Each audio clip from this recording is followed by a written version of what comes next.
Bom dia, mais uma vez junto para estudarmos a palavra de Deus.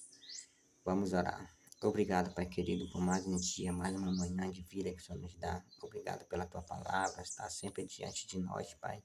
Que o Teu Santo Espírito agora, Pai, nos ilumine diante desse livro sagrado que vamos ler. Em nome de Jesus. Amém. Marcos capítulo 5, versículo 21 até o 34. Versículo 21 até o 24. Tendo Jesus voltado no barco para o outro lado, afluiu para ele grande multidão, e ele estava junto do mar. Eis que se chegou a ele um dos principais da sinagoga, chamado Jairo, e vendo-o, prostrou-se a seus pés, e insistentemente lhe suplicou: Minha filhinha está morta. Aliás, está à morte. Minha filhinha está à morte. Vem, impõe as mãos sobre ela, para que seja salva e viverá. Jesus foi com ele. Aqui mostra, né, um dos principais da sinagoga, uma pessoa de renome, né, de reputação ali. Ele chegou ao ponto do desespero máximo, né, quando viu que sua filha estava prestes a morrer, e ele se prostrou aos pés de Jesus. Aquilo é uma cena significativa, né, de humilhação, de humildade, né? Porque ele era uma pessoa, né, ali que tinha reputação, né? Essa palavra que eu queria falar, mas que eu consegui lembrar agora foi essa, né? Ele tinha uma posição elevada ali, né, na sociedade judaica, né? Ele era um dos principais da sinagoga, né? Então, para alguns, aquilo poderia ser humilhação, né? Por exemplo, a história de Nicodemos. Nicodemos também era ele era mestre da lei, né? Também, né? Também tinha uma posição elevada, né? Claro que a posição de Nicodemos era superior à de Jairo, mas de qualquer forma eram pessoas, né? Com cargo na igreja, podemos dizer assim, né? E naquela época, né? As pessoas que seguiam Jesus eram ridicularizadas, né? Por essa elite, né, judaica, né? Então, mas Jairo, ele chegou ao momento do desespero, né? A sua filha estava morrendo. Ele não tinha tempo para pensar em reputação, em posição, em vergonha. Ele queria uma solução para a vida dele, para a vida da filha dele, né? E ele foi para a pessoa certa, né? Ele deixou preconceitos e medos, né, de lado e se lançou aos pés de Cristo. Mas vamos agora à história da mulher enferma, né? Versículo 25 até o 34.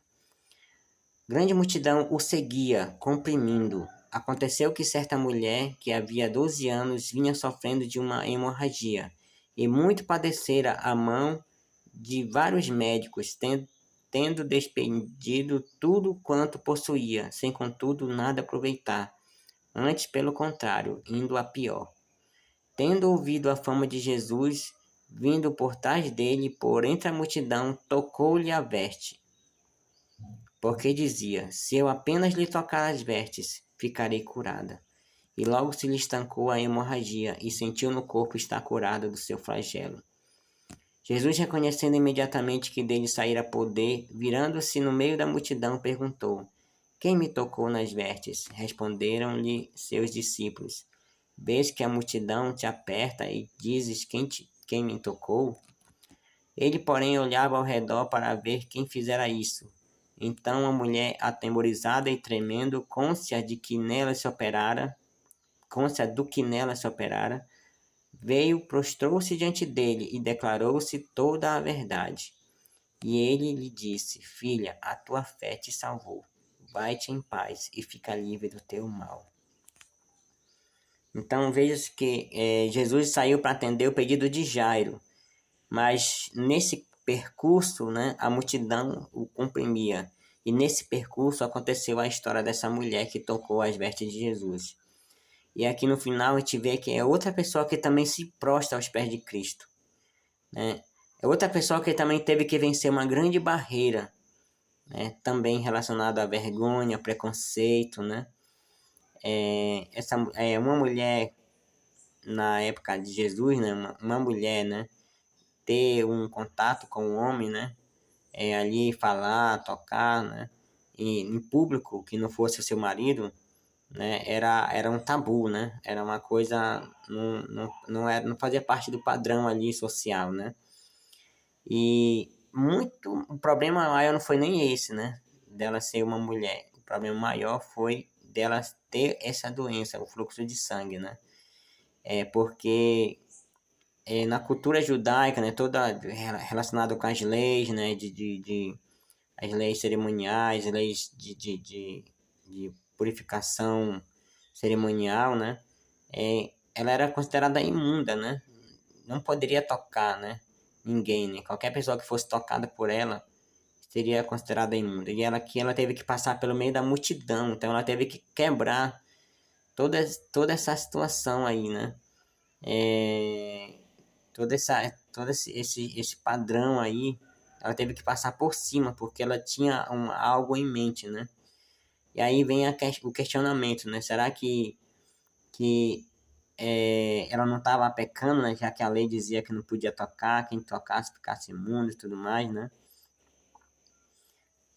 Mas ela sabia, né? Que se ela tocasse as vestes de Jesus, ela ficaria, não seria mais imunda, né? E ninguém mais também ficaria imundo pelo toque por tocar nela, por ser tocado por ela. Então valeria a pena, né? Então ela pensou, se eu apenas tocar nas suas vestes, né? Então ela não se preocupou se ela iria contaminar Jesus com a sua impureza. Ela tinha certeza que a pureza de Jesus iria curar ela, iria purificar ela. Então a fé dela foi grande, né? E nós devemos imitar essa fé, né? Às vezes nós tememos, né, que o nosso pecado, eu digo nós assim, quem tem pouco conhecimento de Deus, né? Porque depois que a gente começa a ter mais um relacionamento com Deus, a gente começa a perceber, né, como esse Deus é maravilhoso, né? Mas sim, pode acontecer, mesmo tendo uma comunhão com Deus, pode acontecer de a gente achar assim, poxa, meu pecado ou meu problema é tão grande que eu não quero nem incomodar Deus com isso, né? Eu tenho vergonha de Deus, de falar isso para Deus, de pedir ajuda de Deus, porque eu estou tão longe dele, minha situação está tão complicada, né? Essa mulher ela não pensou assim, ela sabia que a pureza de Jesus era superior 1000 vezes à sua impureza cerimonial, né? O poder de Jesus era superior, né? Infinitamente ao seu problema. E ela enfrentou a multidão ali, né? Teve que passar por um, por outro, né? E chegou ao ponto de tocar Jesus. Mas foi interessante, né? Porque ela não era a única pessoa que tocava Jesus. Mas Jesus percebeu um toque diferente, um toque de fé, né? Então, tem coisas que a gente faz na igreja, na vida com Deus, né? Que não geram um efeito tão poderoso. Por quê? Porque às vezes a gente não faz com fé, a gente faz por fazer. Muitas pessoas tocavam a Jesus, mas não era com fé. Aquela mulher, sim, tocou Jesus com fé. E aí sim, o milagre aconteceu na vida dela. Então, não é o que você faz, né? Aliás, não é somente o que você faz, mas será que você está fazendo de coração? Será que você está colocando fé nisso? Foi isso que aconteceu com essa mulher. E saiu o poder de Cristo, né? Porque Deus não resiste ao toque da fé, né? Deus não resiste a um coração sincero, a um coração que se entrega completamente, né? E foi o que aquela mulher fez. E por último aqui, são muitas lições, né? Eu não posso demorar muito, né? Mas por último, quando Jesus perguntou, né? Quem tocou, Jesus podia até não saber, ou até saber, né? Mas era importante que aquela mulher falasse, né? Ela tinha algo preso ali dentro dela que precisava sair, né? Então, versículo 33. Então a mulher, atemorizada, tremendo, cônscia do que nela se operara, veio, prostrou-se diante dele e declarou-lhe toda a verdade. Então, aqui, esse declarar toda a verdade significa confissão a Deus, né? Às vezes, nós precisamos ter humildade perante os irmãos, nossos irmãos de fé, de declarar toda a verdade, de contar o nosso testemunho, de dizer, olha, eu era assim, eu estava assim, e agora Jesus me curou. Ao pedir perdão, olha, meu irmão, minha irmã, eu eu agi dessa forma, eu pensava dessa forma a teu respeito, eu tinha esse sentimento a teu respeito, e eu orei muito, pedi muito, me humilhei aos pés do Senhor, e hoje eu quero também te pedir perdão, te dizer que eu não penso mais assim, eu te amo e tudo mais. Então, declarar toda a verdade é tirar um peso do seu coração, da sua vida, né? É, é importante esse testemunho, é importante você mostrar para as pessoas que Deus tem poder na sua vida, que Deus operou na sua vida, para que elas também sintam o desejo de ter essa operação na vida delas. E por último aqui, né, já disse por último já uma vez, né, mas agora sim é por último, é o final. 34. E ele lhe disse, filha, a tua fé te salvou, vai-te em paz e fica livre do teu mal. Jesus chamou essa mulher de filha, a única mulher na Bíblia, aliás, se eu não me engano, é a única pessoa na Bíblia que Jesus chama de filho, né, ou filha, né, no caso, nesse caso, uma mulher, né? Ela precisava de restauração social, né? Porque antes ela era tida como imunda, né? As pessoas tinham preconceito, não se aproximavam e tudo mais. Agora, para Jesus, era uma pessoa íntima, filha, né? Então, acabou ali todo, né? Jesus quebrou todo um tabu ali, Jesus restaurou aquela mulher perante a sociedade, né? E a fé que salva, né? A tua fé te salvou. Então, é a fé, né? Não é simplesmente o que você faz, mas se você faz com fé ou não. E que Deus nos abençoe, né? Nos dê essa paz que essa mulher recebeu de Cristo. Vai-te em paz. Fica livre do teu mal. Se você tiver fé como essa mulher teve, você pode ter paz na sua vida. Você pode ficar livre desse mal que atormenta você, que tira a sua paz. Se você tiver fé e se você fizer o que deve ser feito, você vai ficar livre desse mal. E não tenha dúvida, não tenha receio de tocar em Jesus, de declarar a Ele toda a verdade. Amém? Tem muitas mais lições, mas o tempo é curto, né?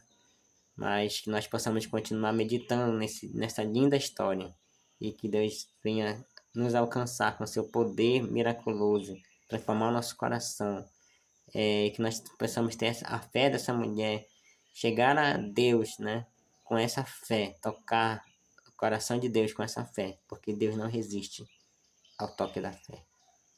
Amém? Oremos. Obrigado, Senhor, pelo privilégio de te conhecer essas histórias tão maravilhosas que nos inspiram a te buscar cada vez mais. Abençoa nosso dia, nos dá, Senhor, a fé dessa mulher, Pai. E tu sabes os problemas que nós enfrentamos, assim como essa mulher que procurou médicos e gastou todo o dinheiro e nunca conseguiu uma solução. Assim, às vezes nós também temos nossos problemas que já procuramos resolver de tantas formas e não conseguimos. Mas queremos te apresentar, Senhor, a Ti que és todo-poderoso, a Ti que tem poder, Senhor, sobre o céu, sobre a terra, sobre tudo, e que também, Senhor, resolva, Senhor, esse problema, Pai, que nós te apresentamos hoje. Só Tu sabes, Pai, do que nós estamos falando, do que cada um neste momento está falando nessa oração. Que o Senhor abençoe, Pai. Nos dê essa fé, Pai, nos dê, Pai, a humildade de reconhecer perante nossos irmãos que um dia nós necessitamos, Pai, da Tua graça. Um dia nós estávamos em posição inferior, em posição de dificuldade, de necessidade, mas o Senhor nos alcançou, o Senhor nos livrou, nos curou, nos libertou. e que esse testemunho venha, Pai, também ajudar outras pessoas a terem a mesma coragem que essa mulher teve. Obrigado por tudo, fica conosco, dá-nos um bom dia pela tua graça. É o que pedimos e agradecemos em nome de Jesus. Amém.